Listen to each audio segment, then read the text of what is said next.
Audio Jungle. Audio Jungle. Audio Jungle. Audio Jungle.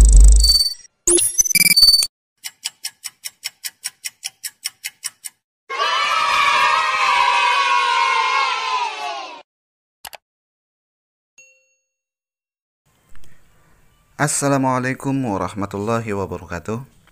Anak cerdas sekalian, jumpa lagi bersama Pak Guru di Momo Edukasi Channel pada video pembelajaran tematik kelas 5 SD semester 2, tema 7 peristiwa dalam kehidupan, subtema 2 peristiwa kebangsaan seputar proklamasi kemerdekaan pada pembelajaran 2. Beni dan ayahnya di kebun cengkih milik Pak Rudi. Ayah, tadi sewaktu kita datang, di daun-daun cengkih dan rerumputan terdapat titik-titik air. Kemana perginya titik-titik air itu? Mengapa sekarang tidak ada lagi? Itu namanya embun. Tadi ketika kita datang masih pagi, jadi masih banyak kita jumpai embun di daunan. Sekarang sudah siang. Embun-embun itu menguap terkena panas sinar matahari. Peristiwa ini disebut penguapan. Proses penguapan embun terjadi dengan bantuan energi sinar matahari dan angin. Akibat panas dari sinar matahari, air menguap menjadi uap air. Oh, begitu. Energi panas atau kalor memiliki peran utama dalam proses penguapan tersebut. Energi panas dapat mengubah suhu benda dan dapat mengubah wujud benda. Anak cerdas sekalian, untuk menyelidiki bahwa kalor dapat menyebabkan perubahan wujud benda, kalian bisa melakukan percobaan di rumah kalian masing-masing. Tujuan percobaannya adalah mengamati perubahan wujud benda. Alat-alat dan bahan yang perlu kalian siapkan adalah es batu, mangkuk, palu atau martil. Selanjutnya adalah cara kerjanya. Cara kerja yang pertama, siapkan alat dan bahan. Yang kedua, pecahkan es hingga berukuran kecil-kecil. Yang ketiga, letakkan beberapa potong es di mangkuk. Yang keempat, letakkan es tersebut di bawah panas terik matahari. Yang kelima, biarkan es selama 5 menit. Dan yang terakhir adalah amati perubahan pada es tersebut. Anak cerdas sekalian, peristiwa perubahan wujud benda padat menjadi benda cair karena adanya pemanasan disebut mencair. Contoh lain peristiwa mencair sebagai bentuk perubahan wujud benda karena kalor atau panas adalah sebagai berikut. 1. Mentega dipanaskan. Nah, dipanaskan ini bisa melalui wajan atau panci. Yang kedua, logam dipanaskan pada suhu tinggi. Nah, logam ini seperti timah, besi, aluminium, dan lain-lain. Dan berikutnya adalah lilin dipanaskan. Anak cerdas, untuk menyelidiki terjadinya peristiwa mencairnya suatu benda yang disebabkan oleh kalor atau panas, lakukan percobaan memanaskan mentega di atas kompor. Banyak peristiwa di sekitar kita yang menunjukkan perubahan wujud benda karena kalor. Bahkan, di sekitar rumah, kamu akan menjumpai peristiwa itu. Nah, bagaimana dengan peristiwa sebelum, saat, dan setelah pembacaan teks proklamasi? Peristiwa apa sajakah yang terjadi?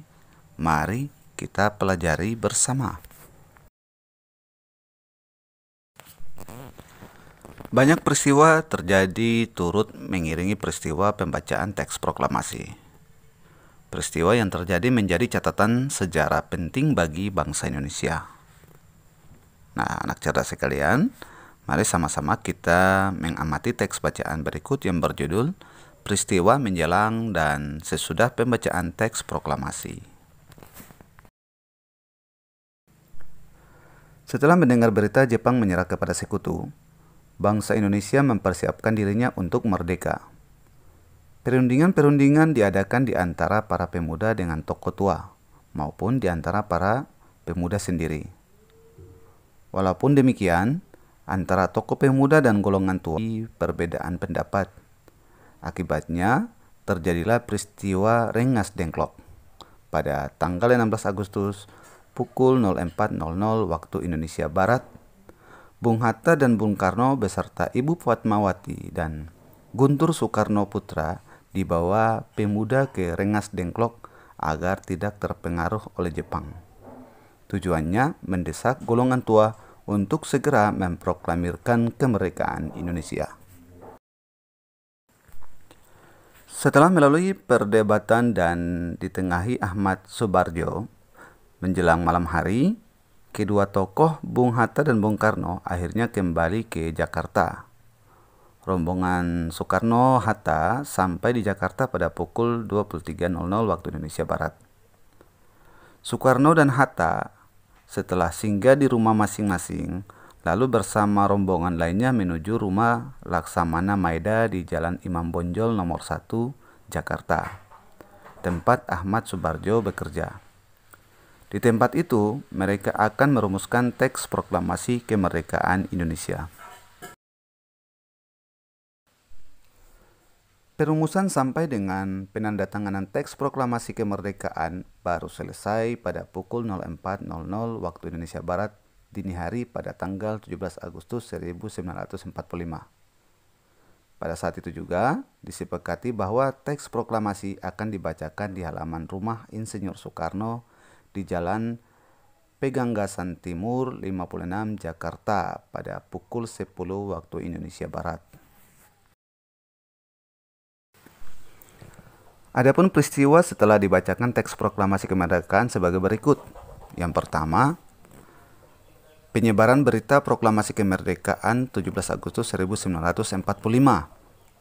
Antara lain, para pemuda menyebarkan berita proklamasi melalui berbagai cara. Antara lain menyebar pamflet, mengadakan pertemuan, dan menulis pada tembok-tembok. Berikutnya adalah wartawan kantor berita Domei yang sekarang bernama Kantor Berita Antara. Syahrudin berhasil menyelundupkan teks proklamasi dan diterima oleh Kepala Bagian Radio, Waidan B. Polenewen. Teks proklamasi tersebut kemudian diberikan kepada F. Wus untuk segera disiarkan melalui radio.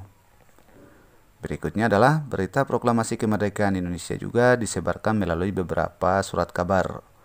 Harian Suara Asia di Surabaya adalah koran pertama yang menyiarkan berita proklamasi.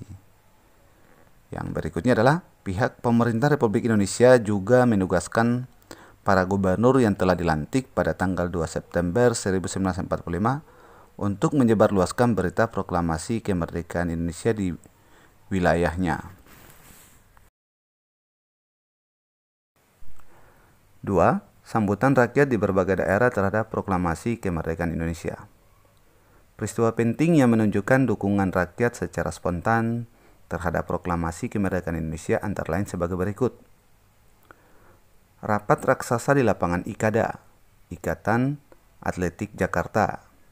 Jakarta pada tanggal 19 September 1945 menyambut kemerdekaan.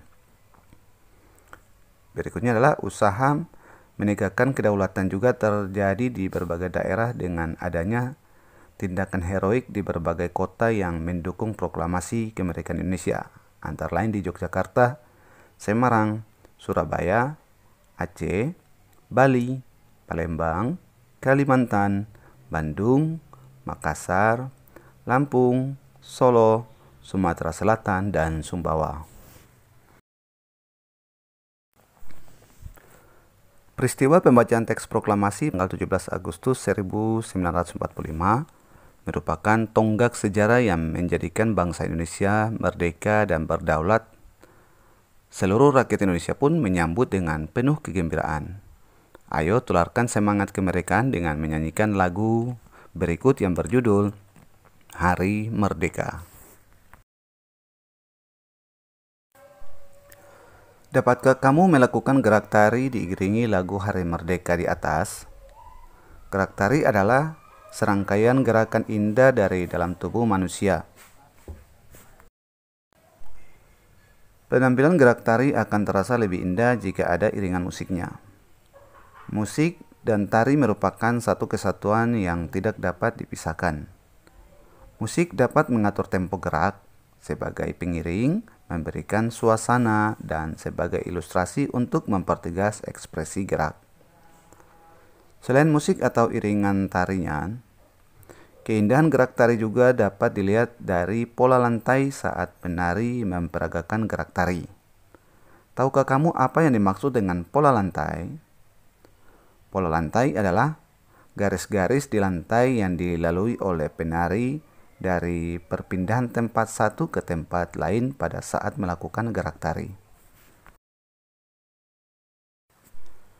Menurut jenisnya, ada 3 bentuk karya tari yang perlu kamu ketahui sebelum kita lebih lanjut membahas tentang pola lantai. Ada bentuk karya tari tunggal, karya tari berpasangan, dan bentuk tari kelompok. Perhatikan gambar berikut. Anak cerdas sekalian, dengan mengetahui peristiwa proklamasi, kita menjadi makin mengetahui bahwa diperlukan usaha keras dan pengorbanan yang besar untuk meraih kemerdekaan dan membentuk negara kesatuan Republik Indonesia. Pelajaran yang dapat kita tarik adalah kepentingan bangsa dan negara yang utama di atas kepentingan pribadi dan golongan. Dalam lingkup yang lebih kecil, dalam kehidupan bermasyarakat, kepentingan umum harus diutamakan daripada kepentingan pribadi. Demikian video pembelajaran kita kali ini pada tema 7, peristiwa dalam kehidupan. Subtema 2, peristiwa kebangsaan seputar proklamasi kemerdekaan pada pembelajaran 2. Semoga bermanfaat. Jangan lupa untuk di-like, share, komen, dan subscribe, serta bunyikan loncengnya agar kalian bisa dapat pemberitahuan terbaru di video-video pembelajaran di Momo Edukasi Channel. Sampai jumpa. Wassalamualaikum warahmatullahi wabarakatuh.